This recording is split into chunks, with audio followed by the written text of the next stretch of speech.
Buenas tardes, bienvenidos al Auditorio Mutua Madrileña. Es un placer para nosotros tenerles aquí y es que esta es una ocasión especial.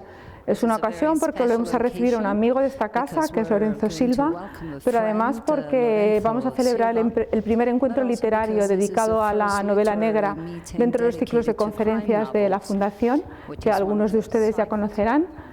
Y además porque hemos tenido el privilegio de participar y colaborar en el Festival de Novela Policíaca Getafe Negro, que como ustedes saben, pues ya se ha convertido en su octava edición en una cita obligada de la agenda cultural española y en un evento importantísimo de la ciudad de Getafe. Hoy Lorenzo no solo es conferenciante, sino que es un poco más porque es el comisario del festival y además va a presentarnos a otro grande también de la novela negra, o sea que los habíamos definido como dos pesos pesados, aunque luego se enfadaban mucho porque decían que realmente su apariencia no es tan pesada, ¿no?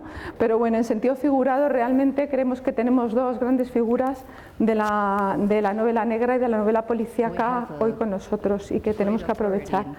Lorenzo, como ya les decía, es habitual de nuestras conferencias, poco puedo contar de él, madrileño, abogado de formación, compaginó la literatura con su ejercicio de la abogacía durante años hasta que en 2002 ya decidió dedicarse plenamente a escribir.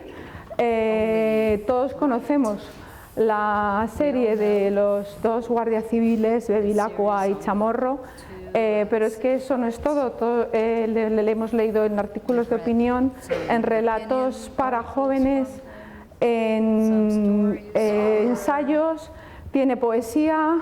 Bueno, su producción es bastante amplia y así también lo son los premios y todos los reconocimientos que ha recibido. Y como no voy a hacer la lista ni enumerar todos, por lo menos destacar dos. Uno, el premio Nadal de 2002, que para Boni es un premio muy representativo, y luego el último premio Planeta, que lo ha recibido por la última novela de la serie de Bevilacqua. Lorenzo hoy va a conversar con Dawn Winslow. It's a pleasure to have you. Es un placer tenerte con nosotros hoy, Dawn Winslow.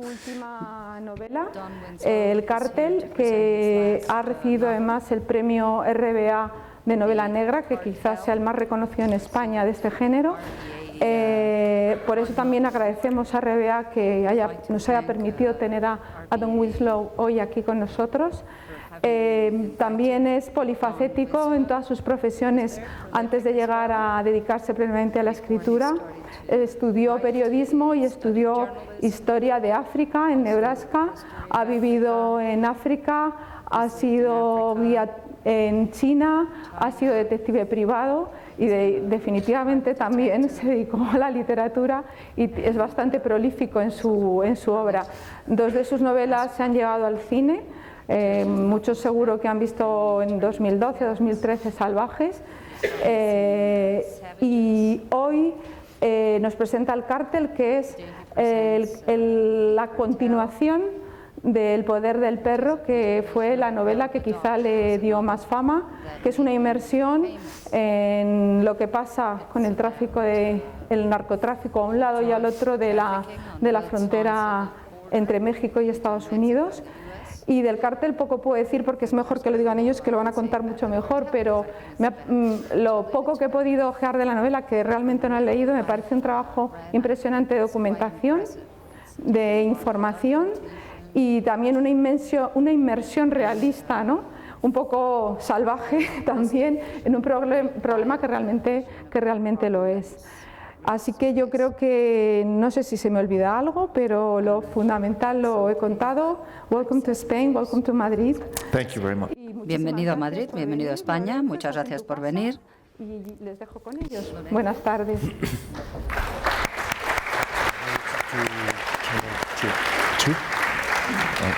Muchas gracias, María Teresa.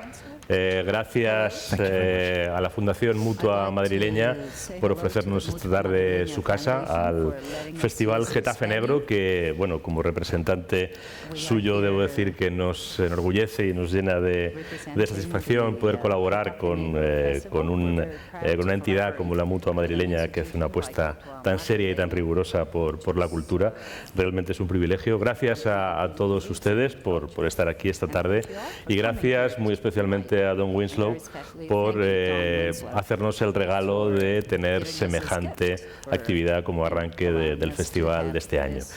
María Teresa lo ha presentado, pero a mí me gustaría ponderar como se merece la presencia de un autor como Don entre nosotros, que por cierto también tengo que sumarme el agradecimiento a su editorial RBA, que ha sido fundamental para poder tenerlo aquí esta tarde.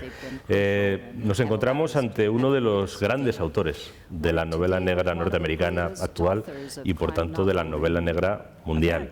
Yo sinceramente, y contándolo desde una perspectiva personal, cuando me tropecé con El poder del perro, tuve la sensación de que la gran novela negra norteamericana volvía por sus fueros. No voy a decir que no haya muchos autores de mérito en los Estados Unidos y además en muy diversos campos y abordando el género con muy diversas perspectivas, pero digamos que yo tenía una sensación parecida a la que a veces he tenido con cierta literatura de nuestro país, de que los autores del género negro norteamericano se estaban ocupando de, no voy a decir de pequeñas historias, pero sí de historias no tan significativas, y mientras tanto se les estaba escapando la gran historia criminal de la América contemporánea, que es exactamente la que Don Winslow ha, como diríamos en España, agarrado por los cuernos, y en una especie de tour de force que dura prácticamente 2 décadas de trabajo, nos ha entregado un díptico, creo que ya lo podemos decir así, formado por 2 novelas, El poder del perro del año 2005 y El cártel de este año, que son pues un fresco impresionante de ese gran conflicto de la América contemporánea, un fresco que, como le comentaba esta mañana, no sé si lo convierte en un gran autor de novela negra o también y simultáneamente en un gran autor de novela bélica, porque sobre todo en la segunda parte, en El cártel, uno se da cuenta de hasta qué punto el crimen organizado, cuando alcanza determinada dimensión, casi se comporta como una potencia militar, con sus ejércitos, con sus soldados, con sus armas, con sus generales. Uno lee las vicisitudes de los dirigentes de los cárteles que aparecen en El cártel, y a mí me recuerdan pues a los generales de las guerras de Alejandro napoleónicas, o a los generales rusos y alemanes de la Segunda Guerra Mundial, porque realmente están movilizando grandes ejércitos en una gran confrontación, con gran número de bajas, con muchos recursos y también, como suele pasar en todas las guerras, con muchísimo dinero detrás. Hace falta muchísimo dinero para sostener guerras tan amplias. Por tanto, pues creo que tenemos todos un privilegio que yo no voy a drenar más con una larga presentación, y quiero comenzar cuanto antes la conversación con Don Winslow, invitándole en primer lugar a que nos cuente cuál es su sensación en este momento, que en cierto modo puede ser una sensación casi de final del camino, ¿no? Han sido muchos años trabajando sobre esta historia. Yo creo que en estas 2 novelas nos entrega una historia bastante completa de algo que continúa, pues la guerra en México, la guerra de las drogas y la guerra contra las drogas continúan, pero yo creo que sí que hay un cierre del ciclo vital del personaje, un cierre de lo que ha sido este gran esfuerzo y este gran empeño, y no sé cuál es su sensación al cabo de 20 años trabajando con la misma historia, al cabo del derroche de documentación y el derroche de escritura también que suponen estas 2 novelas. Me siento cansado. Esa es la sensación. Bueno, en primer lugar, muchísimas gracias por invitarme, gracias a la Mutua por haberme invitado. Agradezco muchísimo ser invitado de la Mutua y de este país también. Y encantado, además, de compartir el estrado con un gran escritor de novela negra, Lorenzo Silva. La verdad es que es estupendo, me siento que soy entre amigos y me encanta pasar tiempo juntos. Es verdad que llevo escribiendo sobre este tema mucho tiempo, quizá demasiado. El poder del perro, al que tú hiciste alusión, bueno, tardé 6 años en escribirlo, en documentarlo, escribirlo, y este último libro, pues más o menos lo mismo. Y tengo la esperanza de que hayamos llegado al final de algo, ¿no? Que hayamos cerrado un círculo tanto en México como en Estados Unidos y en Europa.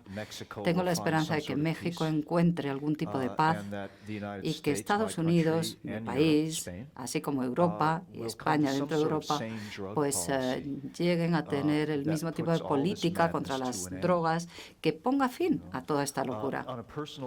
Y a nivel personal, a título personal, bueno, hay dos personajes, dos protagonistas, podríamos decir, en estos dos libros, y yo he seguido estos personajes durante 45 años de sus vidas, ¿no? 20 años de mi vida aproximadamente. Aparte de mi mujer y mi hijo, yo creo que he pasado más tiempo con Art Keller, el personaje, que con cualquier otra persona, ¿no? Y es un personaje de ficción. La verdad es que ha sido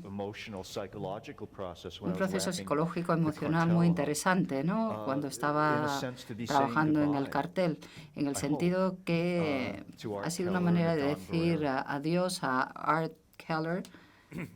Ha mencionado Don al protagonista, el nombre del protagonista de este díptico, Art Keller, un agente de la DEA, un hombre de frontera. A mí me gusta pensar en él como un hombre de frontera. A mí me parece ese personaje muy interesante, un hombre con un pie a cada lado de la línea, también por su propio origen familiar, un hombre que es norteamericano, que es estadounidense, pero que también parte de su ser está enraizado en México y entiende la realidad mexicana y la idiosincrasia de los mexicanos, como quizás sus jefes, y sobre todo sus jefes de Washington, no la entienden, ¿no? Y a mí me parece que es uno de los, bueno, pues de los grandes personajes de la novela negra contemporánea.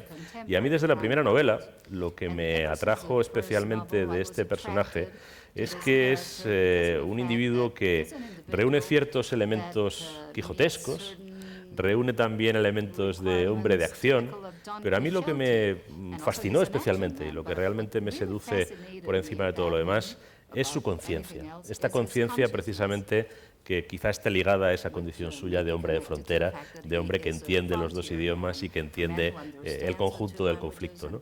Y hay una conclusión que yo saco personalmente, no sé si es errónea, tenemos aquí al autor y me corregirá si me equivoco, y que me parece la idea medular y la idea más quizá amarga y devastadora que hay en El poder del perro y que en esta segunda parte se ratifica.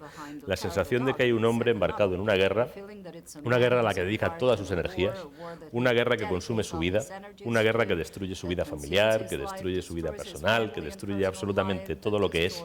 Y al final del camino, pero ya al final del camino del poder del perro, él descubre que no puede ganar. Y no puede ganar porque en realidad no se está enfrentando a esos mexicanos que se van sucediendo al frente de los sucesivos cárteles que van apareciendo, sino que en cierto modo tiene algo de lucha contra sí mismo.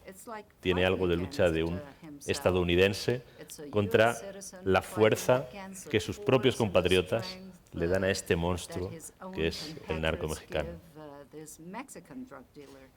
No, Lorenzo, no te equivocas, no podría haberlo descrito mejor yo, la verdad, tienes toda la razón. Hablabas de fronteras, de líneas. Las fronteras son lugares interesantes, ¿verdad? Solemos pensar en una frontera como si fuera algo que separa a dos pueblos, pero al mismo tiempo es algo que une a la gente. Por lo tanto, es algo que compartimos, algo que tenemos en común, la frontera. Y cuando empecé a pensar, quién debía ser el protagonista, cómo debía ser Art Keller, yo quería que fuera un hombre que tuviera una frontera en su interior, una persona que al mismo tiempo tuviera como una frontera dentro, ¿no? Que separara distintos sentimientos, ideas, etc. Art Keller comienza como un hombre que considera que realmente yendo a México puede hacer el bien a ambos países, puede ayudar a ambos países. Y de pronto se da cuenta, al final del primer libro, que no puede hacer nada bueno por ninguno de esos dos países. Pero al mismo tiempo se involucra en esa vendetta, en ese odio contra el narcotráfico y sobre todo uno de esos carteles que se convierte en algo que simboliza el mal para él. Y él se ve atrapado en esa guerra. No puede dejar de involucrarse, ¿no? He hablado de la influencia de la ficción en la novela negra. No pretendo compararme con Melville, pero uno de los libros que yo leí preparándome para el cartel fue Moby Dick. Yo me imaginaba, a ver, ¿cómo ha podido este grande de la literatura enfrentarse a la historia de venganza? Un hombre que es incapaz de dejar esa ira y que al final acaba engulléndole, ¿no? Es simbólico, yo diría, de la guerra contra el narcotráfico en Estados Unidos. Esta guerra la iniciamos hace 45 años y yo creo que con buenas intenciones en la mayor parte de los casos, no siempre, pero casi siempre. Y ahora nos vemos atrapados en esta guerra y no podemos dejarla ir, aunque nos damos cuenta de que hace daño tanto a México como a nosotros, ¿no? Que les comunique que durante esta primera parte de la conversación, si alguno de ustedes quiere formular alguna pregunta a Don, nos la puede recoger en una de las tarjetas que les han distribuido y me las harán llegar para hacerlas al final del acto. Este hombre de frontera, a mí en los últimos tiempos me ha hecho pensar, y sobre todo en los últimos tiempos yo me he encontrado con un congénere, un alma parecida, ¿no? Otro hombre de frontera también, la misma historia, a través de una serie televisiva que supongo que conocerás, que tiene hasta la fecha 2 temporadas y creo que va a morir ahí porque no ha tenido mucho éxito, que se llama The Bridge. En esa serie el hombre de frontera es un mexicano, el policía de Ciudad Juárez, Marco Ruiz, interpretado por Demián Bichir, un gran actor mexicano. Y también ese hombre tiene esa conciencia de los dos lados y también tiene ese desgarro de darse cuenta de que en el fondo todo esto no tiene salida. Algo que cuenta muy bien Don en sus novelas y que también está en esa serie, por ejemplo, que es cómo el combustible que alimenta esta guerra pues depende, por ejemplo, un dato que está en el libro, de que a lo largo de toda la larguísima frontera que existe entre los Estados Unidos y México, a lo largo de toda esa larguísima línea, cada 3 o 4 millas hay una tienda de armas con abundantísimo surtido, no solo de armas cortas, sino también de armas de guerra, porque hay una gran industria y sobre todo hay un comercio activísimo vendiendo las armas, naturalmente a los mexicanos que las utilizan abajo, ¿no? O la consideración de que el mercado que está realmente dando valor a la droga y suministrando potencia financiera a los narcotraficantes es un mercado estadounidense y, como él recordaba muy bien esta mañana, europeo. También hay algo que tú has dicho en alguna entrevista que me parece que es interesante resaltarlo, que cada vez que alguien se prepare una raya de cocaína, piense que para que esa raya de cocaína esté ahí son muchas las personas a las que se ha explotado, vejado, agredido o asesinado. Es decir, que no es un polvo inofensivo, sino que viene manchado de todo eso, ¿no? Y luego otro detalle que también aparece en la obra de Winslow y también en esa serie es que todas esas inmensas ganancias luego generan una industria de lavandería de dinero negro. Y esa industria de lavandería de dinero negro también está en parte en los Estados Unidos, ¿no? Cuando uno describe todo este panorama, parece que esto no tiene salida, que esto no tiene solución, que aquí hay demasiada gente interesada en que esto no se resuelva como para que se pueda resolver. ¿Tú qué nos dirías? ¿Nos ofreces alguna...? Ya has dicho antes que te gustaría pensar que hemos llegado al final de algo, pero ¿cuáles son los pasadizos para tener alguna esperanza, ¿no?, de que se puede contrarrestar esta situación? Bueno, has suscitado el problema tal y como es. Cuando le puse el título, el cartel a este libro, bueno, parecía como si se refiriera únicamente a las organizaciones de narcotraficantes mexicanas. Y sí, es así, pero también hago referencia a todo tipo de sistemas, al sistema de justicia penal en Norteamérica, que tiene una relación simbiótica con estos carteles. Uno de los pocos sectores que está creciendo ahora en Estados Unidos es la construcción de cárceles y se alimentan por el número de personas que van a la cárcel, más que en toda la historia. 2,3 millones de personas en Estados Unidos están en la cárcel, la población casi de Barcelona, y todo por delitos relacionados con las drogas, ¿no? O sea que sí, hay intereses creados para que continúe esta guerra. Si vemos la crisis y ahora la recuperación, ¿quién ha tenido dinero para prestar? Pues los carteles de drogas, ¿no? Si pensamos en la recuperación, todo empezó con la inmobiliaria en el sudoeste de Estados Unidos. O sea que esos beneficios de la droga lo que hicieron fue alimentar las inversiones inmobiliarias. Pero bueno, para contestar a la pregunta, Lorenzo, ¿cuál es, digamos, la carretera hacia la esperanza? Bueno, el cinismo no es la respuesta, eso está claro, porque ¿qué haces al día siguiente? Si dices que no hay esperanza, si tiras la toalla, entonces ¿qué hacemos? La respuesta está en la legalización. Hay mucha gente que no quiere oír hablar de la legalización de la droga, pero es la única respuesta realmente, porque si obligamos que cualquier sustancia, ya sea el pomelo o la cocaína, si la criminalizamos, pues solamente los criminales podrán venderla. Y cuando solo los criminales puedan venderla, entonces entramos en un mundo de violencia, porque no hay manera de recurrir a la ley, ¿no? Entonces, una vez que estamos de acuerdo en que va a ser una empresa violenta, pues al final los más violentos serán los que se hagan con el poder, ¿no? Por eso tantos sociópatas y tanta gente horrible, los carteles. Y tienes razón, cada vez que alguien utiliza una droga recreativa, bueno, las adicciones son otro tema del que podemos hablar también si queréis. Uno puede decir, no tiene ningún daño, no causa ningún daño el fumarse un porro, el esnifarse una línea de cocaína, no, una raya. No, pues sí, porque esa cocaína, esa marihuana probablemente te ha llegado gracias a la esclavitud humana, gracias a asesinatos, torturas, etcétera. Yo hablo con jóvenes en Estados Unidos que protestan porque el café que se vende no es comercio justo, porque los pollos no tienen suficiente espacio para correr antes de ser sacrificados. Pero luego, cuando salen de la manifestación, se fuman un porro que ha llegado a ellos de manos de esos asesinos en serie.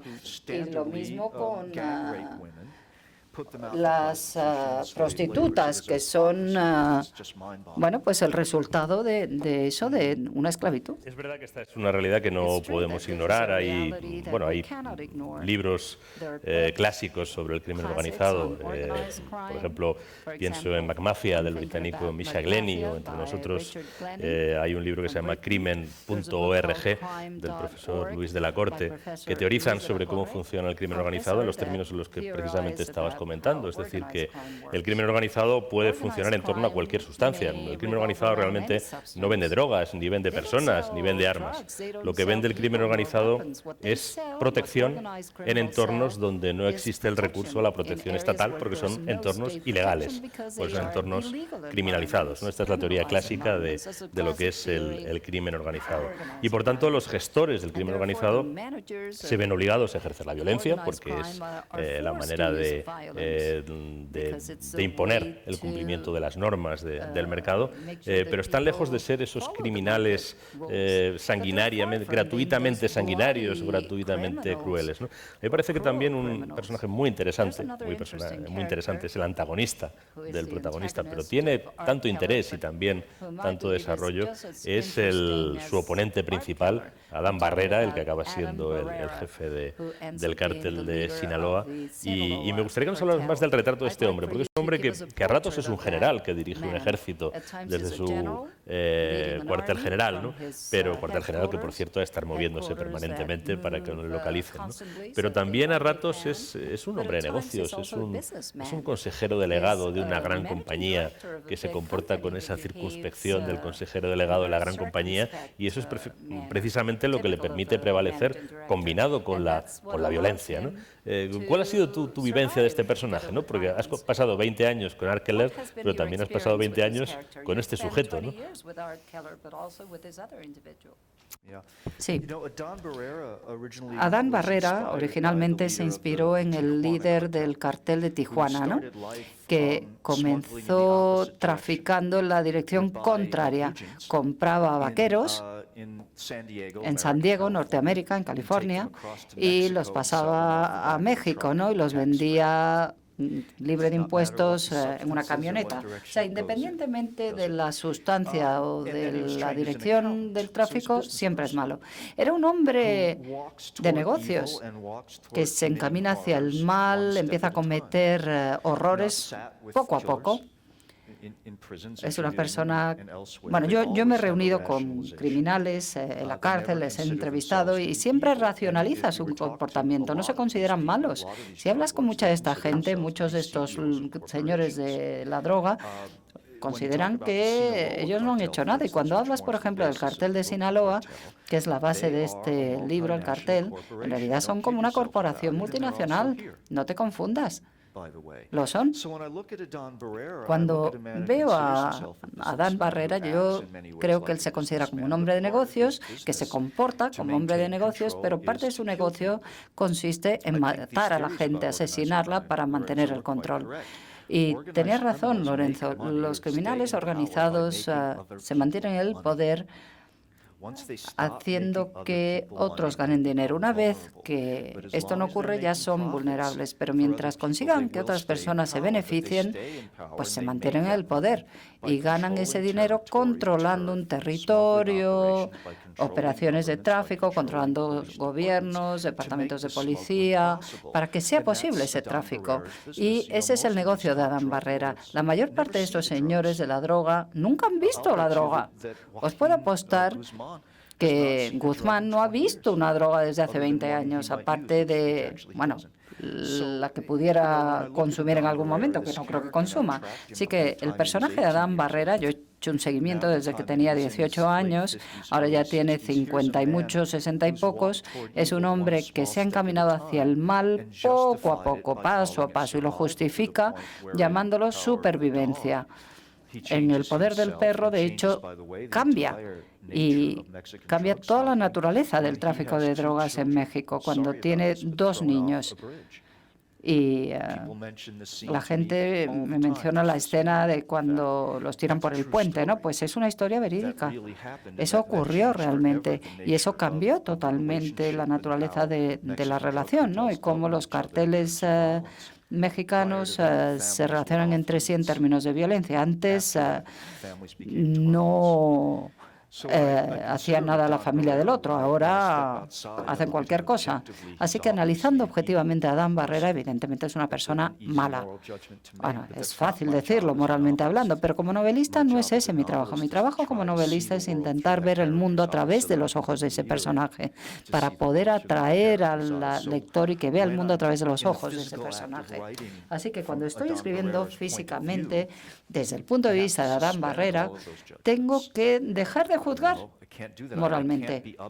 No puedo ser objetivo, tengo que ser subjetivo en ese momento, meterme en la piel de Adán Barrera y tengo que ver el mundo desde su punto de vista, aunque no me guste, y no me gusta, claro, pero tengo que hacerlo. Y durante las horas que escribo desde el punto de vista de Adán Barrera, me convierto en Adán Barrera, como si fuera un actor, ¿no? E intento ver el mundo desde su punto de vista. Espero haber contestado la pregunta.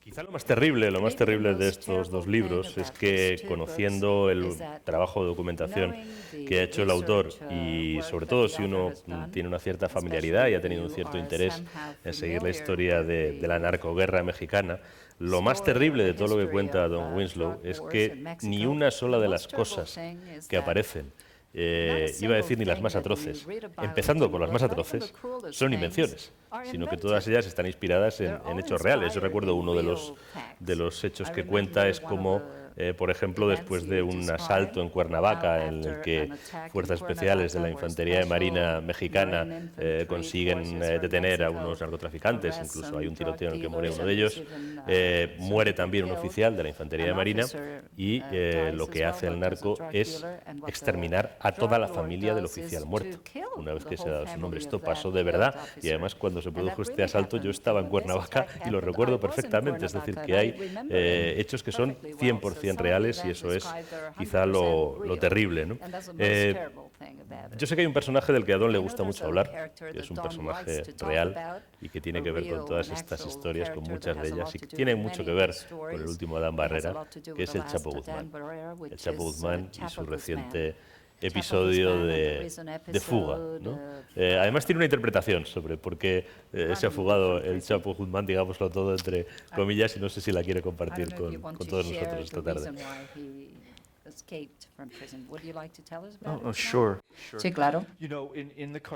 En el cartel sigue al cartel de Sinaloa durante los años 2003 a 2014, porque si vas a contar la historia, este cartel fue, digamos, el motor, ¿no?, del narcotráfico, y para eso hay que seguir a Joaquín Guzmán. Yo prefiero no llamarle Chapo porque es un mote como muy mono, ¿no?, y eso hace que se convierta en un personaje hasta querible, que no lo es. En el año 2001, escapó de la cárcel, y cuando utilizo la palabra fugarse o escapar, lo utilizo de cierta manera. Él no se fugó de la cárcel en ninguna de las dos ocasiones, porque cuando hablamos de cooperación de los funcionarios, no estamos hablando de escaparse, ¿no? En realidad no fueron fugas, no fueron escapes, simplemente pagó para que le dejaran irse. Todos sabemos lo que pagó la primera vez que se fugó, entre comillas, pagó $1,5 millones. La segunda vez que se fugó, entre comillas, pues debió pagar unos 10 millones, no lo sé exactamente, pero ese es el precio del éxito, ¿no? La primera vez que Guzmán se fue de la cárcel fue un momento realmente crucial en el conflicto de los narcotraficantes en México. Antes había una cierta paz entre los distintos carteles. Cuando se fugó la primera vez Guzmán, él era como un intermediario, ¿no? No estaba arriba de la pirámide, pero cuando se fugó decidió que quería volver a montar una organización nacional que ya había reunido su mentor a finales de los años 80, principios de los 90. Así que tan pronto como salió de la cárcel, entonces fue cuando todo cambió en México, porque decidió crear un imperio o volver a montar un imperio. Y eso significaba invadir, conquistar territorios, Laredo, Juárez, Tijuana y otros territorios. Y eso fue lo que inició la Guerra de los 10 años. Eso fue lo que inició todo ese derramamiento de sangre. Eventualmente volvió a ser detenido. También tengo mis dudas, por cierto, con respecto a esa detención. Probablemente fue detenido porque uno de sus socios, de los hijos de sus socios, fue detenido en el estado de Arizona, y probablemente, delató a Guzmán para que soltaran a su hijo. Pero ahora, de hecho, no se le encuentra al hijo de este señor, y eso significa que está en el programa de protección de testigos, ¿no? Y por eso Guzmán fue a la cárcel por segunda vez. Cuando Guzmán no fue extraditado a Estados Unidos, todos supimos enseguida que era cuestión de tiempo que volviera a fugarse de la cárcel, ¿no? La cárcel en la que estaba, por cierto, es idéntica a la primera a la que fue, ¿no? Construida exactamente con los mismos planos. Así que mucha gente empezó a decir, oye, pero si Guzmán seguro que tiene un plano de la prisión, de la cárcel. Él, de hecho, dirigía la cárcel donde estuvo en un principio. Tenía un camión refrigerador lleno de vino, de comida delicatessen. Por los jueves por la tarde le llevaban putas a él y a sus amigos. Los sábados eran los días de cine, y solamente veían películas de Disney, etcétera, porque muchas veces estaban los hijos de los presos. No sé si habéis visto el vídeo del señor Guzmán cuando salió por el túnel, no sé si lo habéis visto. Lo cierto es que él nunca se metió en ese túnel. Si tienes esa cantidad de dinero que te permite construir un túnel de $5 millones que te deje huir de una cárcel estatal, pues evidentemente no vas a entrar por el túnel, vas a ir en coche, con chofer, etcétera. De hecho, nunca, si ves el vídeo, nunca le ves entrar en el túnel para entrar en la prisión. La semana pasada, 5 narcos fueron extraditados a Estados Unidos. ¿Quiénes eran? Pues los enemigos de Chapo. Todos ellos. O sea, los enemigos de Guzmán son los que van a las cárceles de alta seguridad en Estados Unidos. Y claro, eso no les permite dirigir sus organizaciones, mientras que Guzmán se queda en las cárceles de México. Igual que hablamos de lo terrible, de los terribles actos de violencia que forman el día a día de esta guerra, igual que hablamos de la condición humana, quizá en sus grados más sórdidos que pueden representar los narcotraficantes, también en el cartel hay un espacio significativo para otros personajes que nos proyectan otra visión del género humano, incluso en las más difíciles circunstancias como son las que estamos describiendo, ¿no? Para empezar, el libro está dedicado a una lista interminable de periodistas mexicanos asesinados por haber intentado contar las verdades que a los narcos no les interesan que circulen. Y también hay más de un pasaje en el que personajes que se exponen y que se exponen no solo para contar la verdad, sino incluso para tratar de contrarrestar el poder de los narcotraficantes, sufren dolorosas y muy penosas represalias, ¿no? Hay un pasaje en concreto en la novela que me parece fascinante, creo que es si alguien algún día hace una película, como alguien debería hacer, ese desde luego debería ser el pasaje estrella de la novela, de un viudo ya de cierta edad que vive en su explotación, que ha levantado prácticamente con sus manos desde joven, en la que además está enterrada su mujer, por la que siente veneración, y allí llegan un día pues una especie de patrulla de los Zetas, de uno de los que están en medio de esta guerra, diciéndole que tiene que desalojar antes de que caiga el sol, ¿no? El hombre les dice que no va a desalojar, que vuelvan por la noche si quieren. Libera todo su servicio, dice a todos que se vayan y se queda solo poniendo varias escopetas en todas las ventanas de la casa, y además es un buen tirador. Bueno, no cuento lo que pasa después, pero desde luego daría para una magnífica película. Aquí estamos ante un acto de justicia poética, entiendo, ¿no? Ya que no podemos hacer la otra. Pero yo creo que hay una reivindicación en este tipo de personajes que conecta con algo que Don Winslow ha dicho en varias ocasiones desde que está presentando esta novela, que es, y creo que como españoles debemos resaltarlo, su deuda como escritor con Cervantes y con el autor del Lazarillo de Tormes, ¿no?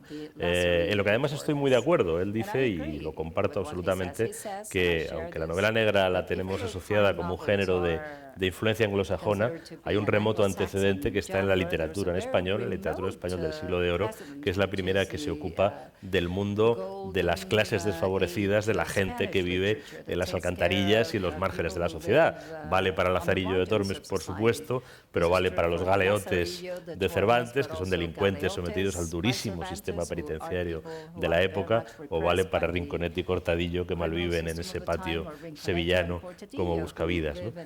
Yo no sé si en cierto modo aquí cerramos una especie de círculo, ¿no? Desde esos antecedentes literarios hasta esta historia del siglo XXI, donde aparecen estos personajes quijotescos que además, no por casualidad, también hablan en español.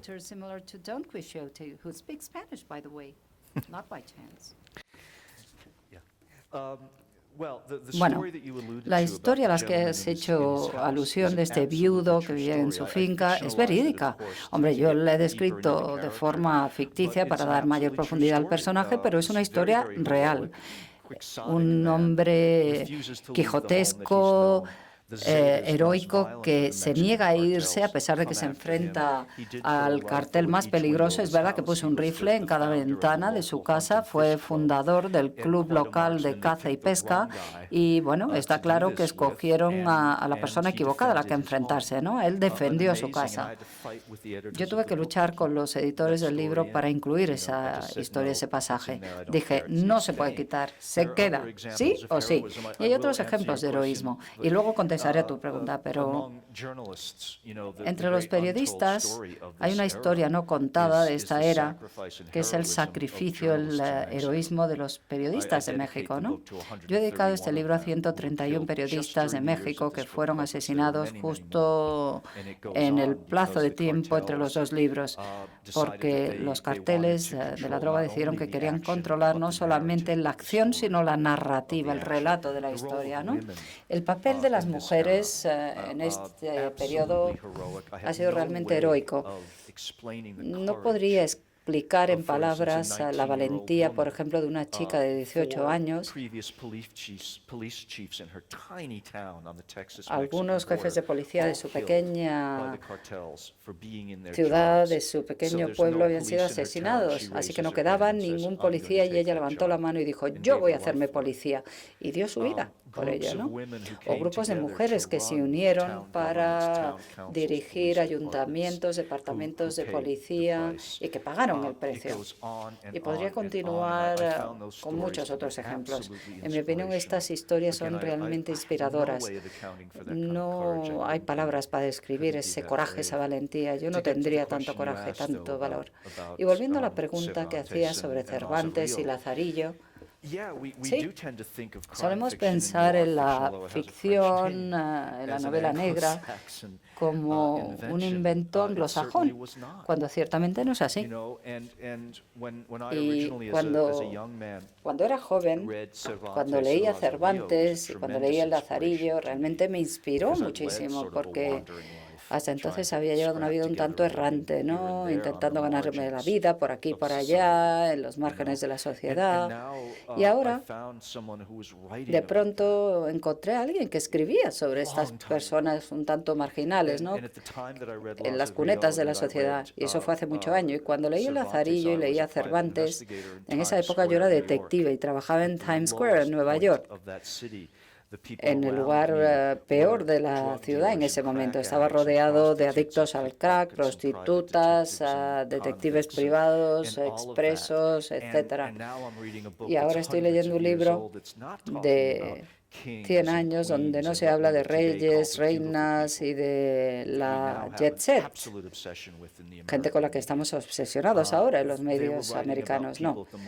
Hace 100 años se escribía sobre la gente que vivía en los márgenes de la sociedad. Por eso me interesan mucho las novelas de la picaresca, incluso más antiguas, ¿no? Como progenitoras de la novela negra, ¿no? Y espero seguir escribiendo en esa tradición.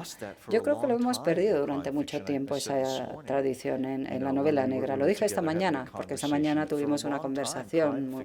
Durante mucho tiempo, los editores de novela negra te decían, solo puedes plantear dos preguntas, ¿quién y cómo? ¿Quién es el asesino y cómo ha matado? Pero ahora yo creo que es más interesante remontarte a los escritos de Cervantes, el Lazarillo, Dickens, Shakespeare, y plantearte el por qué y analizar temas mucho más grandes de la sociedad. ¿Por qué la gente asesina? ¿Por qué tenemos esa clase tan pobre económicamente hablando? ¿Por qué la gente vive en los márgenes de la sociedad? Porque a mucha gente se les margina y hace las cosas que hacen. Para mí es una pregunta mucho más interesante, porque los de las jet set y la gente guapa me aburre, pero vamos, es que no les soporto. ¿Tenéis aquí Downton Abbey, esa serie inglesa? ¿La habéis visto, Downton Abbey? El único episodio de Downton Abbey que me gusta ver es cuando la gente de abajo pone contra la pared a los que viven arriba y les disparan. Más preguntas, pero el tiempo, que es implacable, nos va acuciando y no quería dejar de formularte alguna de las preguntas que nos ha hecho llegar el público, y voy a empezar por una de ellas. Hay varias en esta línea, es más o menos representativa de varias, y te preguntan que en el trabajo de investigación qué importancia han tenido las entrevistas con sicarios, delincuentes, miembros de los cárteles, y otro de los asistentes nos pregunta cómo de peligroso es ese trabajo de documentación. Bueno, para contestar a la primera pregunta, esas conversaciones, esas entrevistas son cruciales. Por lo general, voy a explicarlo bien. La mayor parte de los datos los puedes obtener de otra manera, sobre todo últimamente, porque los narcos, pues están cubiertos en tiempo real en Internet, ¿no? Es surrealista. Te sientas frente a un ordenador y puedes ver cómo ocurren las cosas en el momento, ¿no? En tiempo real, como si fuera una serie. Este es un tema que da para mucha conversación. Pero cuando entrevistas a la gente, el 99% de lo que buscas son emociones, tono y detalle. Esas pequeñas cosas, ¿no? Así que antes de ir a entrevistar a alguien, a un sicario, un narco, lo que sea, ya conozco todos los datos básicos. Hombre, de vez en cuando me sorprenden con algo. La última pregunta que hago a todos los entrevistados es, ¿hay algo que no te haya preguntado y que debería haber preguntado?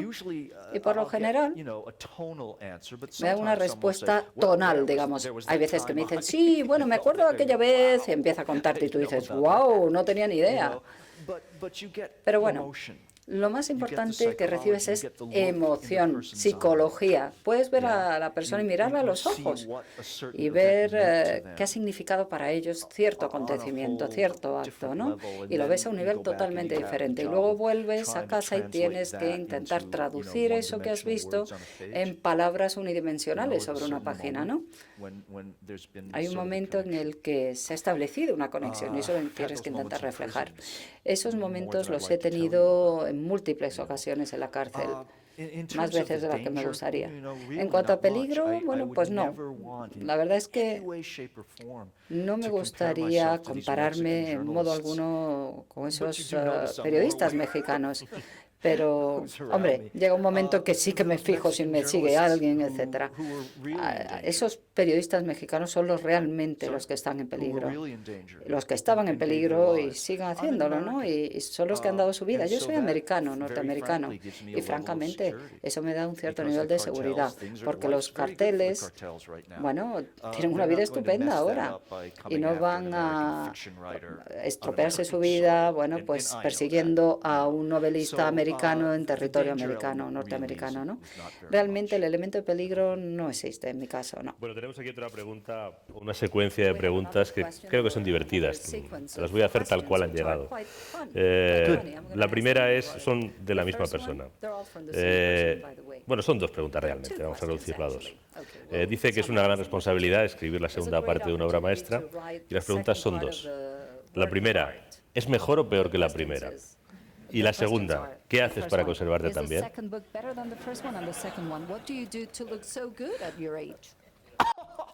Bueno.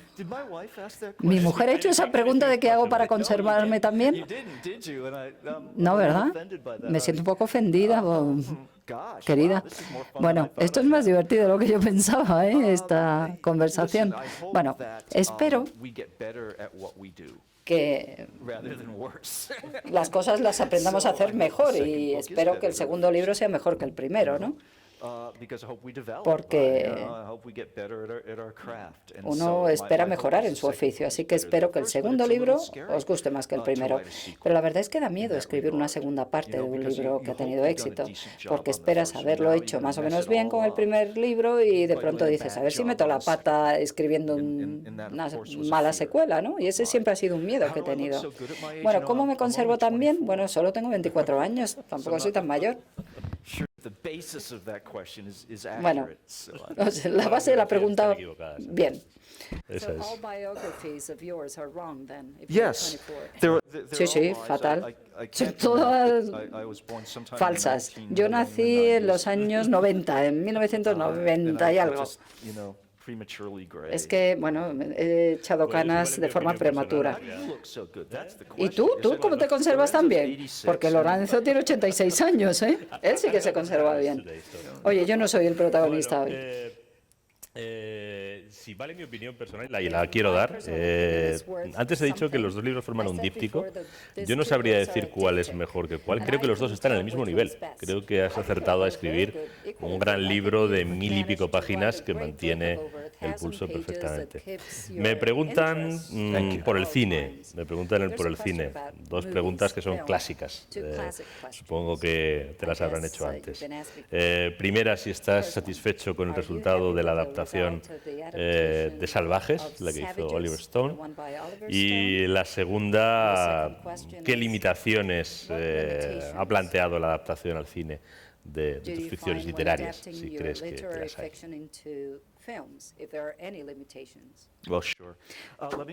Bueno, voy a contestar a la primera pregunta en primer lugar, en relación con la palabra salvajes. Yo coescribí este guión con Sean Solano y con Oliver Stone. En gran medida soy responsable de los efectos que pueda tener la película Salvajes. Yo los cometí, esos errores. Y es interesante tener que adaptar tu propio libro para escribir un guión, porque tienes que abordar el proceso con un nivel de conciencia totalmente diferente, sabiendo que son dos razas diferentes, dos géneros diferentes, libro y cine. Uno es plano y se desarrolla en el momento en que lo quiere el lector, mientras que la película es vertical, cinética, y comienza por el principio y termina, ¿no? Y tiene 30 pies de alto. Una cosa que he aprendido sobre la violencia es que un acto muy violento en un libro es muy diferente cuando lo ves en una gran pantalla y con un sonido estéreo. Y la verdad es que me alucinó la violencia que vi en la película Salvajes. Me quedé impresionado. Básicamente me gusta la película. Estoy satisfecho con esa película. ¿Hay cosas que no me gustaron? Pues sí, pero no voy a ponerme ahí a hacer tiquismiquis, ¿no? Cosa que hacen muchas veces los escritores. Yo no creo que pueda ser tan tiquismiquis y decir, ay, esto me gusta, esto no, esto sí, esto no. No me parece que sea buena forma de hacer las cosas. Siempre habrá desacuerdos en algunas cosas. Mi filosofía es que libros y películas son como tus hijos, ¿no? Son diferentes, pero los quieres a todos. Yo solo tengo un hijo, pero bueno, me lo estoy inventando. Tus hijos se parecen bastante, se supone, actúan de una forma parecida, pero son diferentes. Y les quieres de una forma diferente a cada uno. Y una película y un libro pueden estar en la misma estantería, el DVD y el libro, y tener su vida propia. Llevo tanto tiempo hablando que se me ha olvidado la segunda parte de la pregunta. Sí, tiene sus limitaciones, ¿no?, de adaptar a guión. Cuando escribo un libro como El cartel o El poder del perro, a los editores les preocupa el número de páginas, porque estamos hablando de libros bastante tochos y con muchas páginas, y siempre te dice el editor, oye, tienes que recortar, tal. Pero una cosa es el libro, pero luego cuando hay que adaptarlo a un libro de 650 páginas, a una película de 2 horas o 2 horas y media, bueno, pues sabes que hay muchas cosas que va a haber que recortar y comprimir, ¿no? Y esa es una limitación. Sin embargo, dicho esto, aunque pueda parecer paradójico, las limitaciones pueden liberar, pueden ser liberadoras, te pueden obligar a tener una creatividad que de otro modo no tendrías. Bueno, cuando salí del avión, Shane me escribió un email hablándome de cómo pretende comprimir la película El cartel para hacer una película, y me preguntaba, oye, ¿qué piensas de eso? ¿Qué piensas de esto otro? Y vi cómo había comprimido los acontecimientos y dije, wow, esto te obliga a retratar estas relaciones en espacios que a mí ni se me habían ocurrido, y resulta que funciona muy bien sin tener por qué sacrificar la emoción y las relaciones. De hecho, puede que las potencie incluso. A veces las limitaciones, al igual que ocurre en la vida real, por cierto, las limitaciones te obligan a ser creativo de una manera que no hubiera sido si no tuvieras esas limitaciones. Por ejemplo, yo no soy tan inteligente, y esa es una limitación que me obliga a ser creativo, y hasta ahora no me ha ido mal. Si puedo hacer una petición de lector, dejad en la película lo del viudo, no lo saltéis. Bueno, me hace una pregunta cortita y tengo tiempo para 2 más. Pregunta uno de los presentes si haces surf. Me temo que ha leído El Club del Amanecer, etcétera. Sí, en inglés se llama la patrulla del amanecer, en realidad. Sí.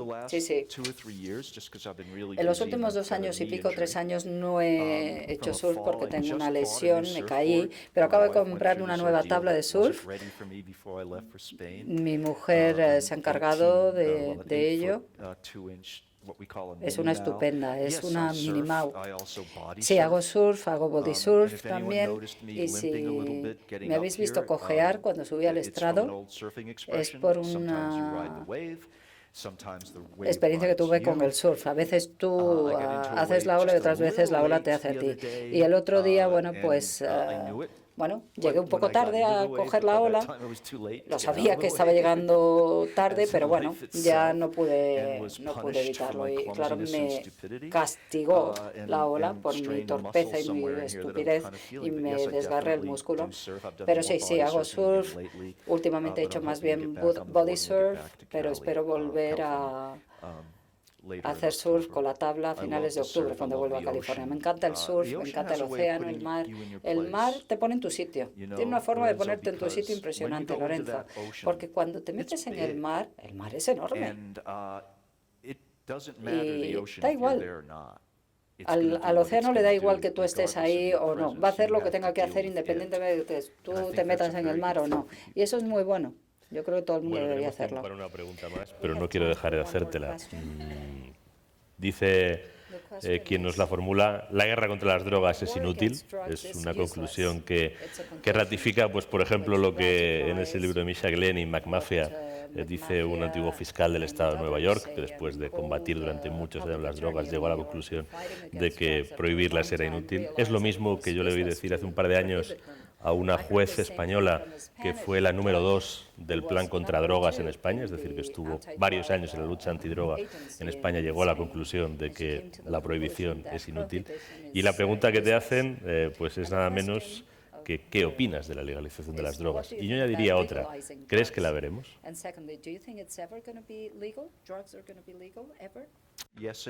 Sí y sí, son las dos respuestas a las preguntas. Bueno, yo creo que la legalización es la única respuesta.